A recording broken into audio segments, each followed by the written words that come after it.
If I can. I don't know if I'll be able to.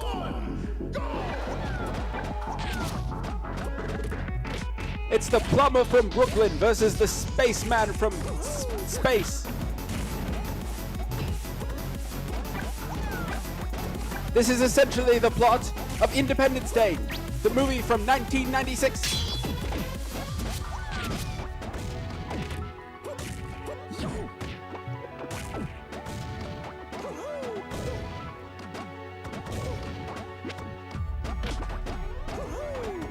Both characters so different, but with essentially the same nose. They could be related. Lost brothers, perhaps. Come to find each other through the excess of space. Rocketeers on a journey shooting towards their fate.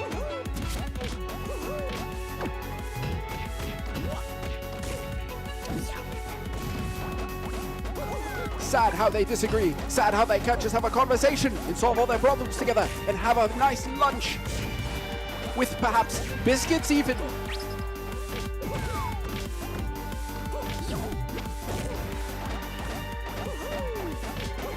Isn't it sad the way brothers beat each other?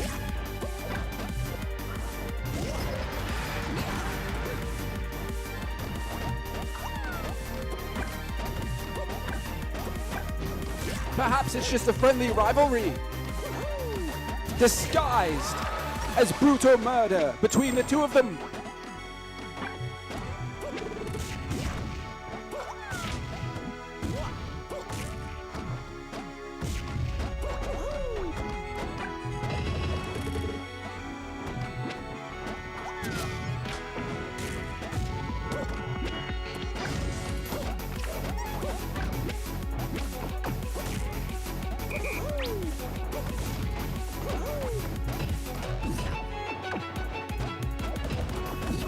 The contrast between these two is great. On one hand, you have the plumber. He's not afraid to get his hands dirty. On the other, you have the spaceman. He's afraid of everything he touches. That's why he's in a spacesuit. He wouldn't want to get the space cold. Is that caution for good or for ill? We may never know, because he does not speak. In fact, his eyes aren't even open. Yet he still manages to fight on. Oh my god, it's so inspiring.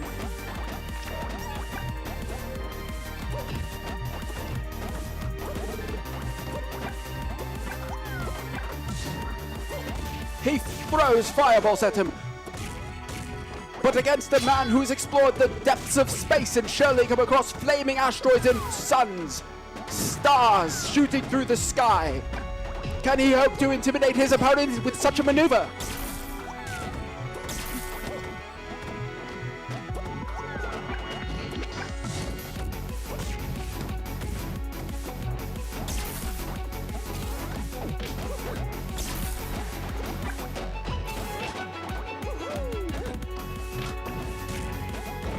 Faster than a shooting star, Olimar is on top of him. But no man can stop the sun.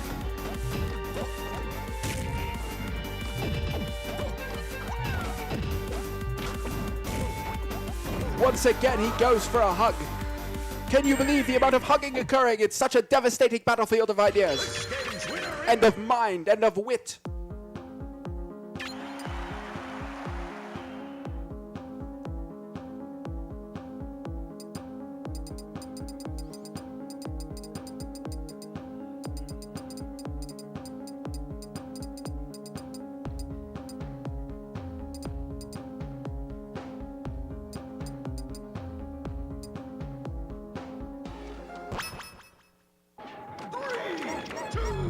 One, go!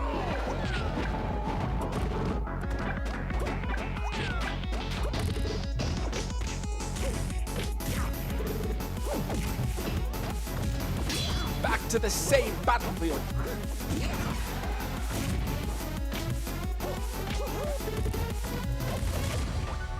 Can you blame either competitor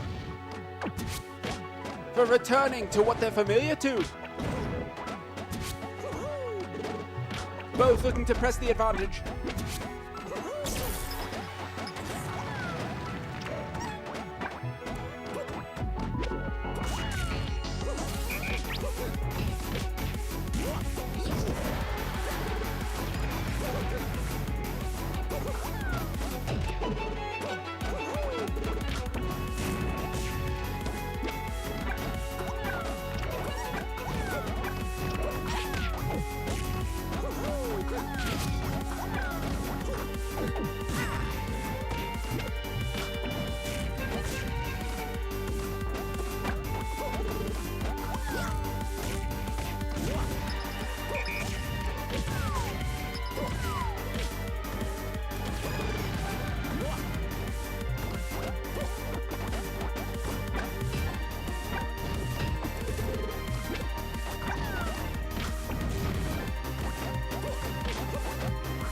You can see the stars in each player's eyes.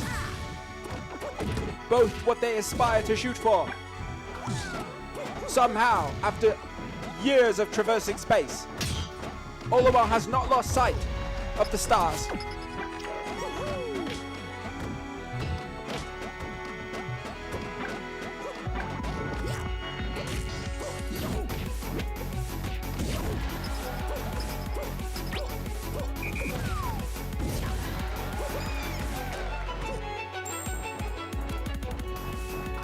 It seems that Olympic stadiums are more the style of Mario.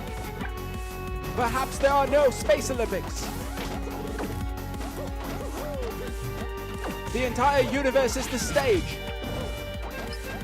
But that might not be enough to suffice.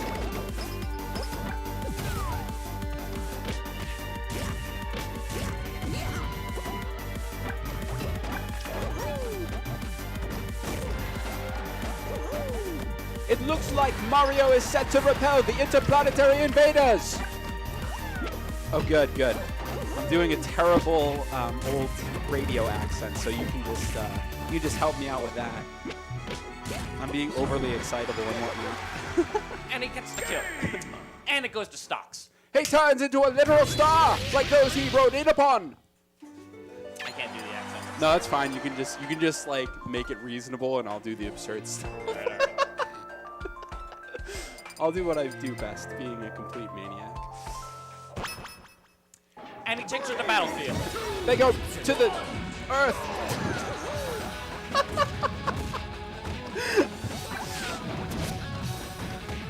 B's using his signature white mid throw. Tired of all the eyes and the crowd on them, they retreat to the field to settle their debate in private.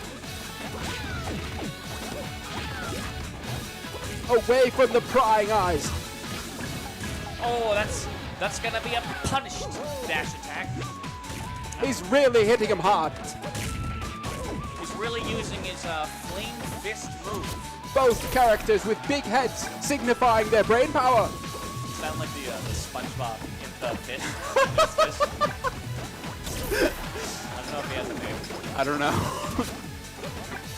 I'm gonna call him Cletus now. The first stock goes to Bees. Oh, this is extremely loud. Rumor on the street is that the mics are rather quiet, Oh, okay. which is partially why I'm being obnoxiously loud. Oh, wow.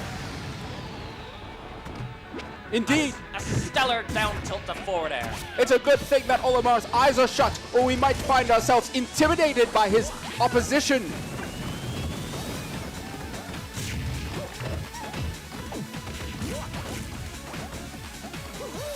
The spaceman travels alone with his sole companion, the eggplant. He and his eggplant together are independent together. He will find rest on Earth one way or the other, whether it's 6 feet under or standing as champion. That's good.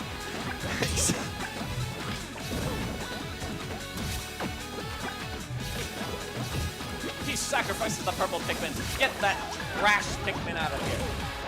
I mean, not the purple. Clearly his observations of Earth have been from many decades ago, when the elders of ancients used to sacrifice to the gods. It's the yellow Pikmin. He's setting up for his signature move, the single flower yellow. Indeed. Oh, and he fucking lost. Today he will not have his bananas. Beggars cannot be choosers, and it seems that all is available is an eggplant and a cherry. Can he make do? Will he manage to find peace? The inner conflict is too strong. I can feel it from here. I'm quaking.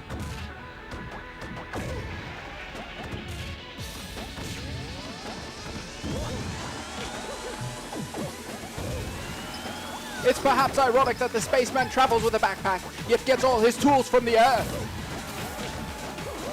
The plumber is having none of that. Olimar's a big spaceman. You just exposed Olimar. He's not a real spaceman. He pretends to be a spaceman, but he's only a gardener from Yorkshire.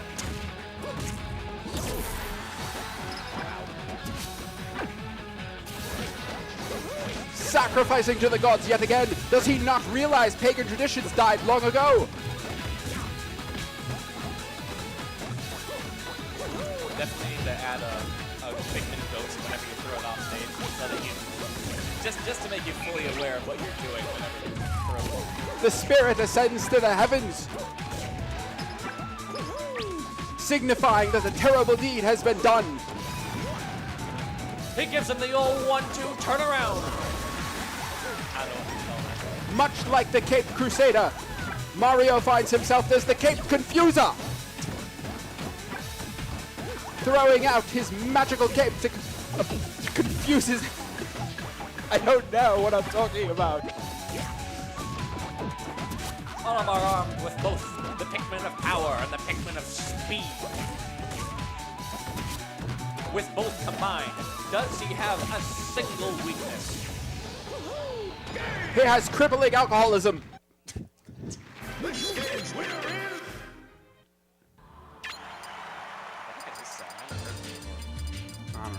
Did someone actually update the music pack? I think so, yeah. Wow. I don't know. I never notice it when I'm playing.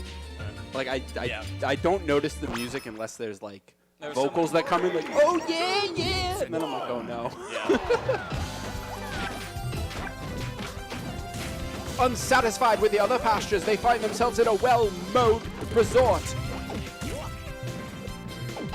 The checkers that compose the ground display. I like how that's just a thing in Sonic, that the ground is checkers. It makes you feel smarter to know that you're playing on a chessboard.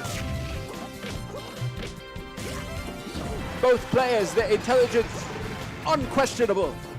Their resolve unbreakable. Stoks has figured something out. Been doing so well. He's figured out that he did not have his membership pass and went to retrieve it, losing a stock in the process.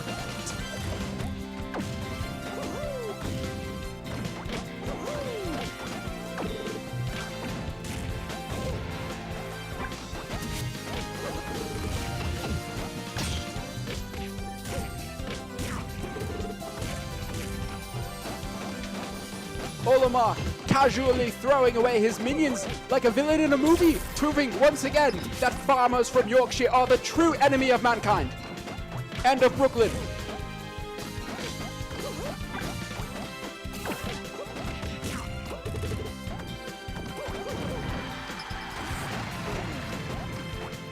With how much Olimar depends on his Pikmin, you would surely think that he grinds them down for lunch every day.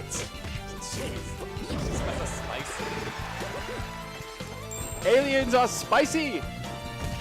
Have you not read the cookbooks? I wonder what Pikmin would taste like. And if like each Pikmin would taste different, if it's like They taste like the, victory. They taste like victory! They taste like a gold trophy placed in your hands to claim. If only he would stop throwing it away! Maybe then he would learn that friendship and teamwork is the true value. Instead, he relies on throwing away his companions. Did you see that? Stoks just did an advanced attack. He was pummeling him, so he took him right past 69% before he could give him a chance to get to it. Advanced text for advanced minds.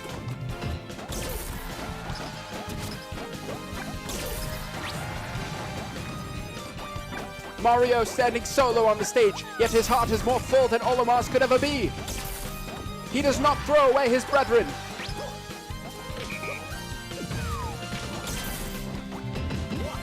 For all his arguments with Luigi, we know he truly cares, unlike Olimar, whose heart is made of the asteroids he comes from. As cold and lonely as can be. Olimar has a family. He's got a family according to law, but not according to his heart. He would throw them away as quickly as he'd throw around an open can of soup. Wow, Stoks is so good. And just like that. This game's winner is... Earth wins again.